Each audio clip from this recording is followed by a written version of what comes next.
So after the success of putting that top coat on the little patches outside at the front, I'm going to try doing these window reveals.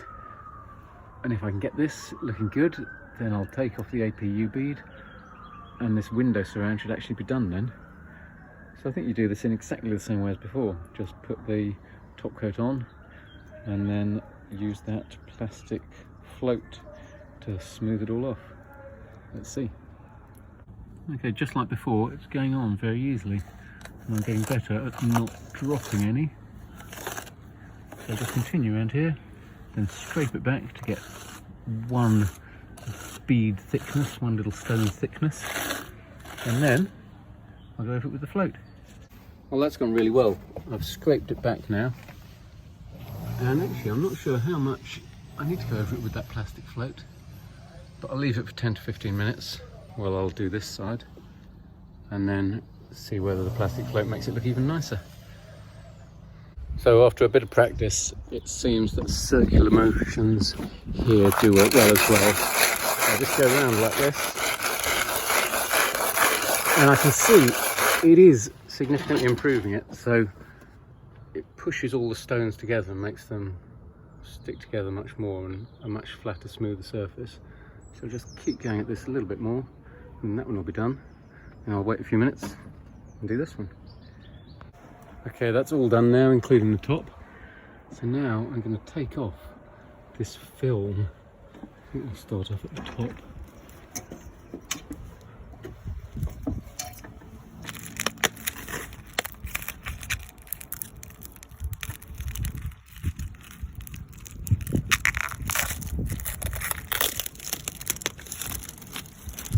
As I'm taking it off, it started to pull off this bit of the APU bead, which has to come off later. I hadn't planned to bring it off now, but maybe now is the time. So I've heard you bend these back and then just pull them off. It does look as though that gives a very nice finish. There's a little bit I'm going to take off here. That just comes off. So that's going to make a really nice finish. So that's the APU bead coming off. Just pulling that down. Okay, so this APU bead has been coming off really easily at the top. It's making a nice line. But then it actually split here. So what I'm trying to do is bend it back to slightly break the seal on it. It looks as though that's done it. And then I'll pull it off. But I'll keep bending it back down the whole length to break that seal. Okay, eventually it broke off in the middle, so it's separated in the middle, so I'm taking it off in the middle. And that seems to be working pretty well. Until maybe this very last bit. Okay, I've got it all off apart from this last bit. That's lovely.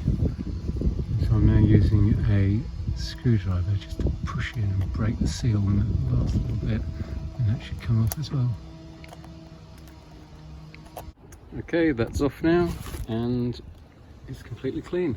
So I'll just take the others off and then this should be done. I've worked out, by the way, why this was difficult to come off. I actually must have built up the render a little bit too thickly there. So I'll remember on the next ones I do to keep it a little bit thinner just next to the APU bead, and then that'll come off a little bit more easily, just like it did at the top and at the bottom.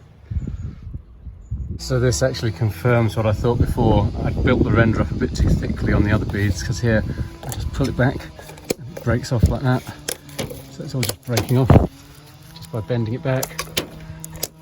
So that's how it should go, I think. Right, I'll now finish off this one and then we'll be done. And there it is done. The window all rendered in, the APU bead around it, the final coat of render as well. That's pretty good for a first attempt.